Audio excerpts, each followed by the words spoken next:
Hi, I'm Andrea Burnell. I'm the 619 coordinator responsible for preschool special education and also the general education specialist at the Connecticut State Department of Education.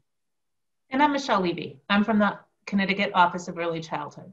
We're here today representing our two agencies to talk about the importance of an intentional and coordinated approach to the transition to kindergarten, especially following the disruptions that all children, families, and schools have experienced due to the pandemic. During the COVID-19 pandemic, we found ourselves in uncharted territory with regard to our youngest learners. Some families have opted for the young children to stay at home instead of sending them to preschool.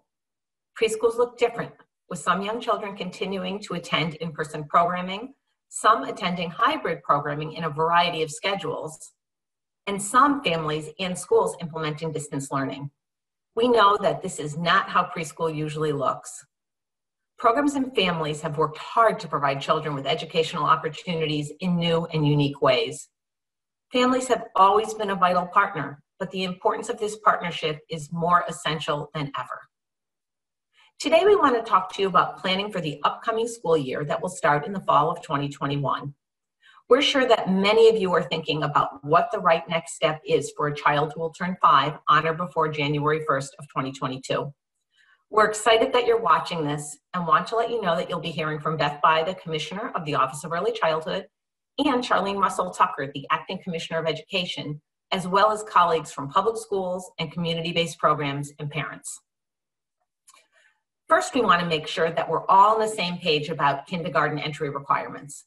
As you already may know, children who are 5 on or before January 1st in a given school year are eligible for kindergarten in that school year. Some key points to keep in mind are kindergarten instruction develops the foundation for all other learning. Students learn important skills such as early reading and self-regulation. Dual language learners can get support in kindergarten. They can learn English as well as the value of their language spoken at home. Any problem that may affect a child's ability to learn can be identified in kindergarten. The child will receive appropriate services through general education and/or special education. The earlier a problem is identified, the sooner the child can begin to receive support. This will improve their ability to achieve throughout their school years. Keeping children out of kindergarten typically does not have long-term benefits. In fact, some education experts have found keeping children out of kindergarten may actually be detrimental for some children. We also want to make sure that you're familiar with the Connecticut statute that allows families to opt out of formal school until age 7. Families who are weighing this option should know the school district's formal opt-out process and should be made aware of any unintended consequences of this decision, for instance, the potential loss of special education services for an identified child. There are both Spanish and English versions of the one-page information sheet, What Parents Should Know About Kindergarten Entry, Enrollment, and Attendance on the Department of Education's website. We want to provide you with information and considerations about transitions from preschool to kindergarten given our current and unique circumstances, and give you a chance to hear from public school and community-based staff as well as from a family perspective. One of the first things to consider when planning for the kindergarten transition for fall 2021 is that all children and families have been impacted by the pandemic. When our kindergarten students come in the fall, most, if not all, will be in the same boat as far as having some tools under their belt, but not all of them. Especially after the experience with COVID, across the nation, all students will have areas that need time to develop. The Connecticut Early Learning and Development Standards outline the opportunities that young learners need in order to experience growth socially and academically. Of course, we also know that the impacts of the pandemic have not been felt the same by all families and communities. We need to consider how we can address issues of equity and ensure that all children have access to a high-quality kindergarten experience that will meet their needs. With that being said, we know that many families, teachers, and administrators are wondering if children have had the opportunity to gain the skills that will help them to be successful across the kindergarten curriculum. Working together to facilitate a smooth transition will be more important than ever during a time when working together presents some unique challenges. Depending upon the situation, those involved in the kindergarten transition process will vary. We know that many families have opted to keep their children home and not send them to preschool during the pandemic. Other families have maintained their enrollment or connections to early care and education programs, even if their child has experienced different learning models, such as hybrid or remote learning. Let's start with the important role that preschools play for those children who are still enrolled in a preschool program. We're going to hear from Commissioner Beth Bai of the Connecticut Office of Early Childhood regarding the important role that preschool programs can play in the transition to kindergarten. Hi, I'm Beth Bai, Commissioner at the Office of Early Childhood. Happy to be with you this morning and wanted to just talk about the important role that preschools play in that transition to kindergarten. They understand how to help families get ready. They also know how to partner with families during those preschool years to stress how important the social skills are, how important executive function skills are for a successful kindergarten transition. Preschools and school districts also coordinate and collaborate to make sure that families and schools and preschools work together for a smooth transition to kindergarten, because it is a change, but they help make sure the schools are ready for the preschool children, and they also are there for families to help them be more comfortable with transitions. So preschools, private preschools, public preschools, family childcare homes are all working together to help your child be ready for that transition to kindergarten. Thank you. Have a great day. Preschools have been working hard to adjust to the current situation and provide rich learning opportunities to young children during these challenging times. Some programs have continued to offer in-person care and education throughout the pandemic and have continued their support for all learners. We know that young children who are dual language learners might have had fewer opportunities to hear and learn English this year compared to other years. Let's hear how one program has continued to support young dual language learners to build language skills both in their home language and in English. In order to support this population of children, early learning program staff are trained and supportive strategies are implemented for dual language learners. We understand that a dual language learner may feel insecure and under stress, as this may be their first experience of social interaction without their guardian. They may have difficulty communicating, expressing ideas and feelings, and following directions. We also buddy up English language learners with an English-speaking friend in the classroom, so they are encouraged to kind of talk with each other and understand and respect each other's languages. We encourage interactive conversations. With that, for the English language learners or dual language learners, teachers do go up to them, ask open-ended questions, and help them communicate and converse in whatever language they want to converse in. We ask families to help staff learn or to say at least 20 to 25 key words in their languages, so staff can use dual language learners' vocabulary to help them feel comfortable. In order for the dual language learners to transition to kindergarten successfully, we collaborate with the district by sharing their data collection that we have done in objective data over the years. We get the parents' consent. At Early Learning Program, we work hard to gather consistent objective data on each child in our program. We would then pass on this assessment of the child, specifically data on language development, to help them understand where the child is academically, as well as allowing them to see his or her learning curve. Other preschools have used technology and other innovative ways to connect with families. These methods that have been put in place for connecting with families offer a possible mechanism for partnering around kindergarten transition. Preschool programs can play a vital role in understanding children's experiences during the pandemic and the skills they currently have, communicating with families about transition activities, and sharing strategies to support children's learning. It is also important to consider how to reach those families that have opted to keep their child out of preschool. Beginning in December of 2020, OEC partnered with a number of programs to reach out to families that were not enrolled in preschool programs. Connecticut Cares for All Children, also known as Project Family Outreach, reached about 1,000 families and provided them with materials and resources and a connection to a program. Some of these families enrolled in preschool and some have continued to get remote support. Consider how districts and preschools can reach out and engage families in your community. Now we'll hear from a superintendent about the many transition activities they are planning.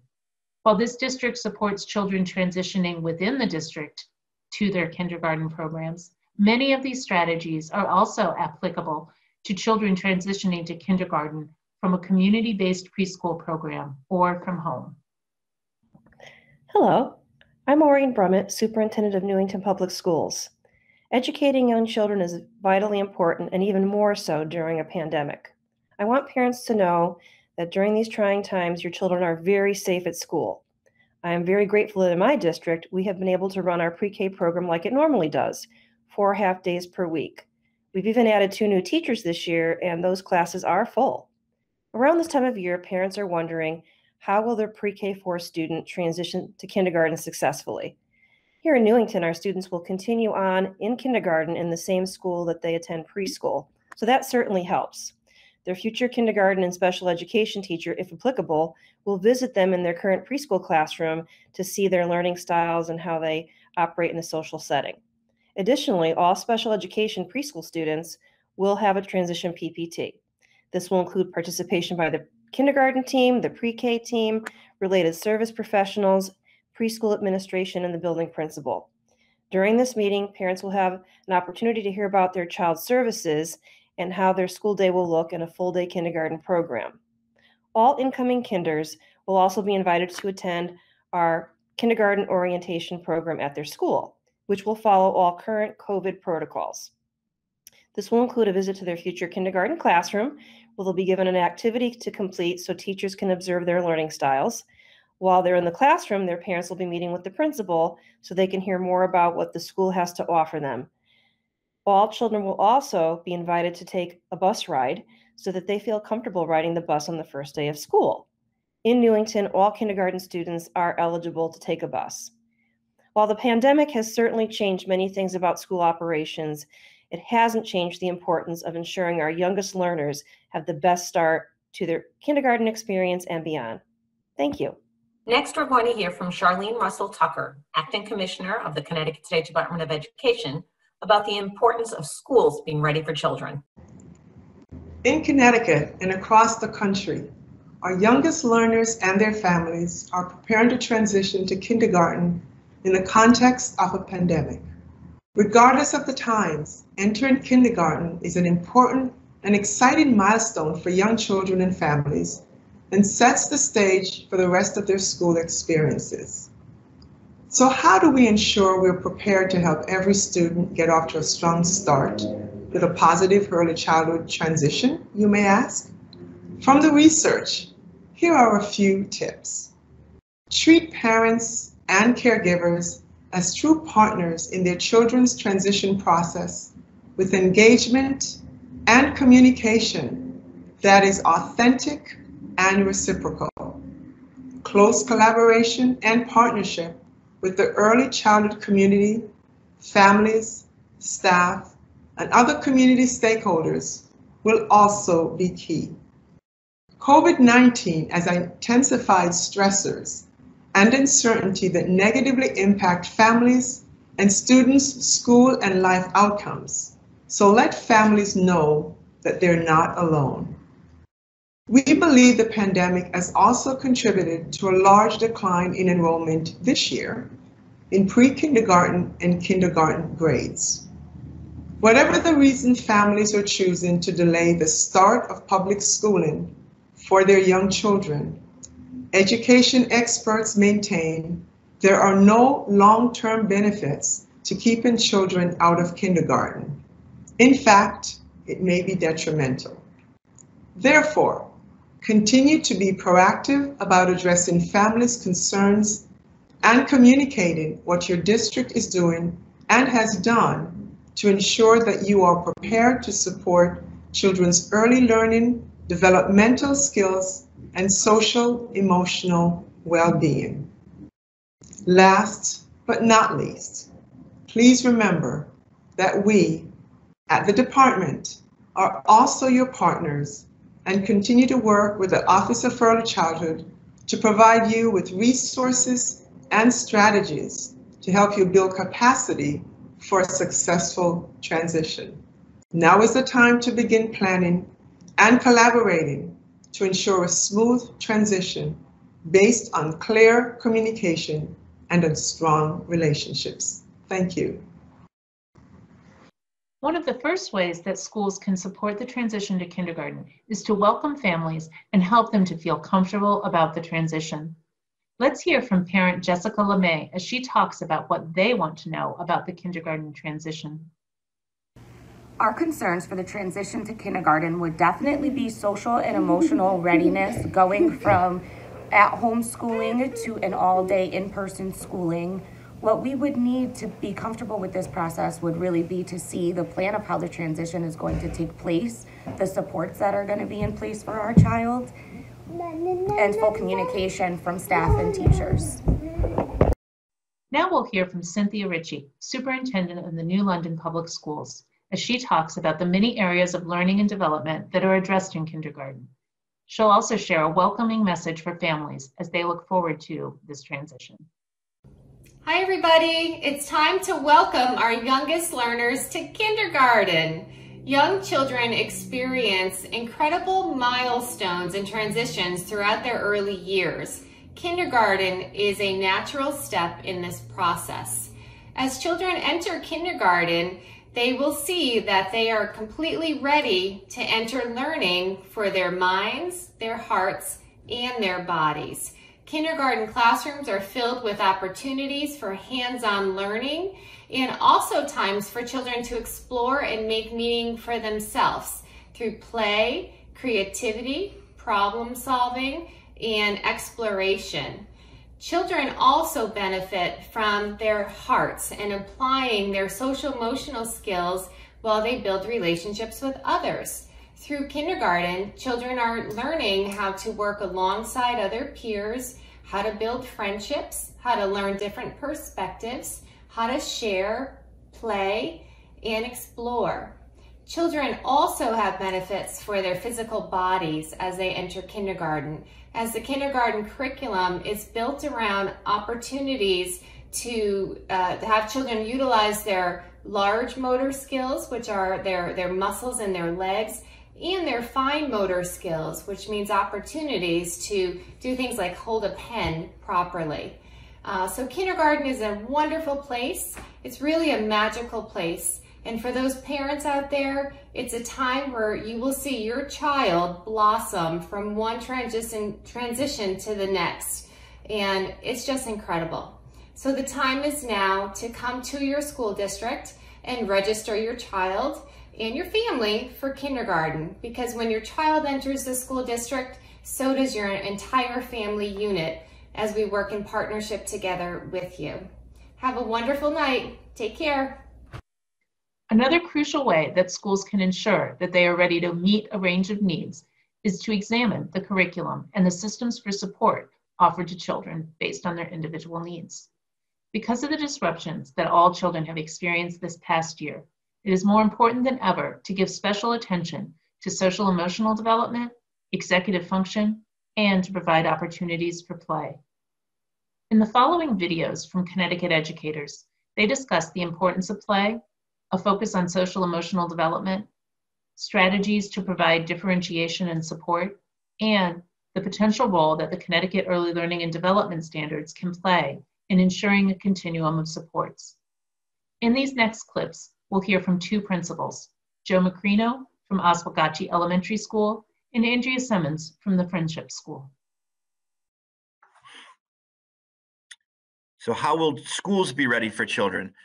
Well, we know that children have been isolated, and access to communication opportunities, play opportunities, and learning resources in general most likely have not been as prevalent for many of our children as it has been for previous cohorts of students. Therefore, we have to continue our push for play and inquiry-based learning opportunities, building those environments of interaction with a specific focus on social participation, because we know that's been lacking.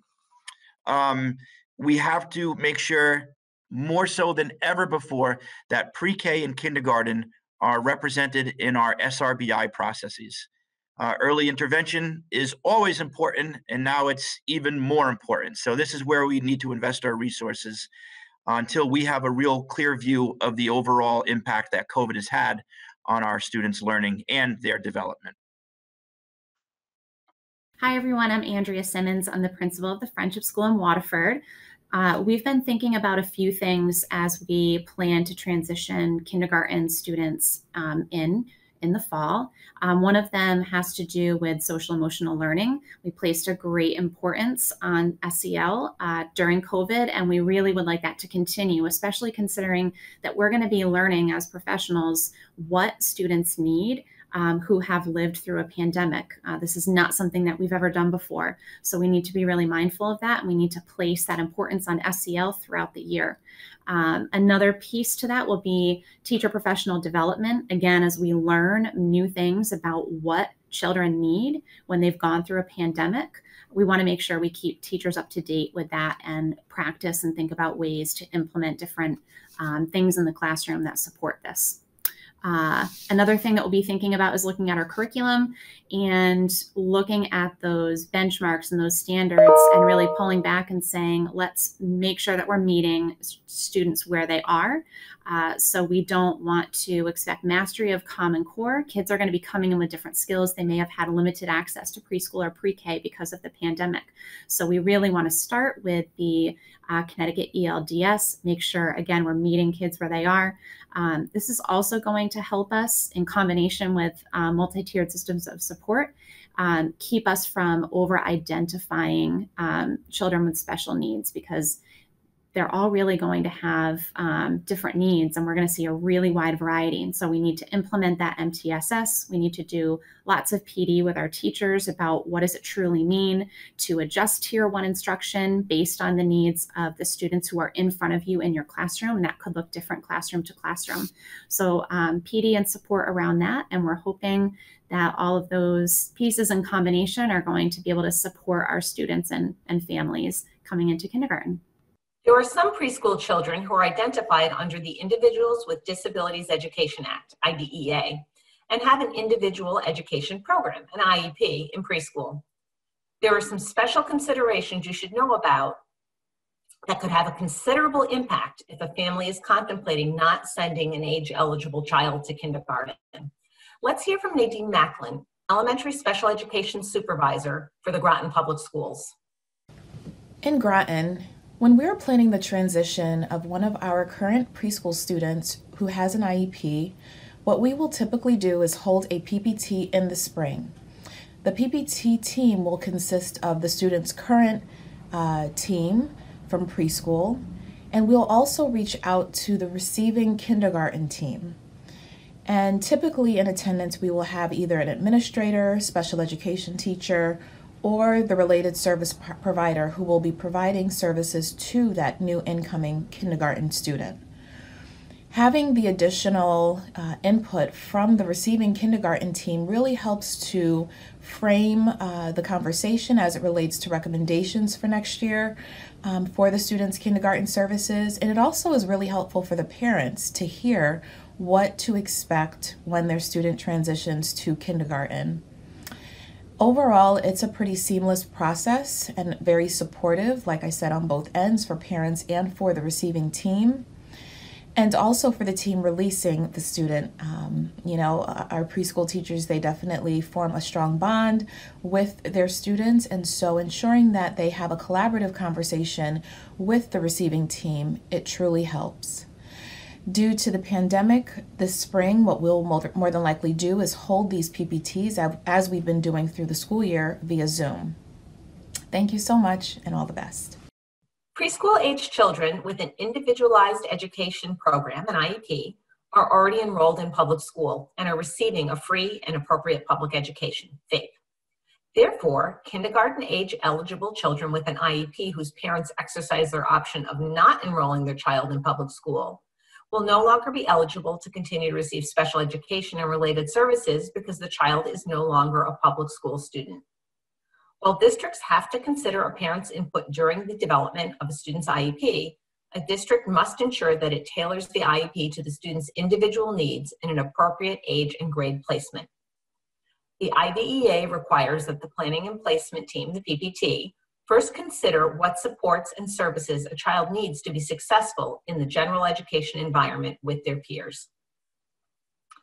Parents who don't agree with the IEP developed by the child's PPT, including the IEP placement decision, can exercise their due process rights, including requesting mediation or a due process hearing. If a parent opts out of public education and unilaterally places their child in a community-based preschool that's part of a private school, the child may be eligible to receive some services through a services plan. Parentally placed private school children with disabilities don't have an individual right to receive some or all of the special education and related services that a child would receive if enrolled in public school. Parentally placed private school children would only be considered for a services plan by the district in which the private school is located. These children would not be provided with an IEP, nor do they have an entitlement to a free, appropriate public education. We know that this can be confusing and want you to know that families and schools are able to contact the Connecticut Parents Advocacy Center or the Connecticut Department of Education to discuss this. Contact information for both will be made available to you at the end of the presentation. If a family makes the choice not to send an age-eligible child to kindergarten, there's some important information that they'll need. Connecticut General Statute, Section 10-184, School Attendance Age Requirements, is the compulsory school attendance statute. It provides that each parent of a child age 5 and over and under the age of 18 years is compelled to send their child to public school. The same statute provides an opt-out of public education at age 5 for parents who decide to delay their child's entry to public education until the age of 6. In order to exercise the opt-out provision, the parent must personally appear at the school district office and sign an opt-out form. The same statute provides another opt-out when the child is age 6. The child's parents would use the same process for a second year. By age 7, all children are to be enrolled and receiving a public education or its equivalent. Remember that even though school has looked different, the district is still responsible for child find activities. You should be trying to locate children who may have a disability. One way you can do this is to prominently display information about the Sparkler app on your district website and publicize the Sparkler app in your social media like Facebook or Twitter if the district uses them. All directors of special education in the state received information about the Sparkler app, including materials for posting. If you're unfamiliar with the app, please check in with your special ed director for more information. Sparkler also provides families with activities to support child development. Thank you for joining us. Here are a few key suggestions to keep in mind as you approach the kindergarten transition for fall of 2021. Partnerships between early care and education programs and districts are extremely important. You should also develop an intentional plan for kindergarten transition based on research and best practice. And finally, outreach to family that includes information about how their children's needs will be met during this transition is very important, especially this year. The importance of family engagement can't be underestimated. We know that families know their child best and that teachers and school administrators work very hard to meet the needs of all children. We hope this presentation has provided you with the information you need to plan for preschool to kindergarten transitions for the coming year. As mentioned previously, here's the contact information for the Connecticut Parents Advocacy Center, CPAC, which is Connecticut's Parent Training and Information Center. They're a wonderful resource for working with families of infants, toddlers, children, and youth with disabilities, helping parents participate effectively in their child's education and development, and partnering with professionals and policymakers to improve outcomes for all children with disabilities. Here's the contact information for both Michelle and myself. Feel free to reach out to us with questions. Again, thank you for spending time with us. We hope this information has been helpful.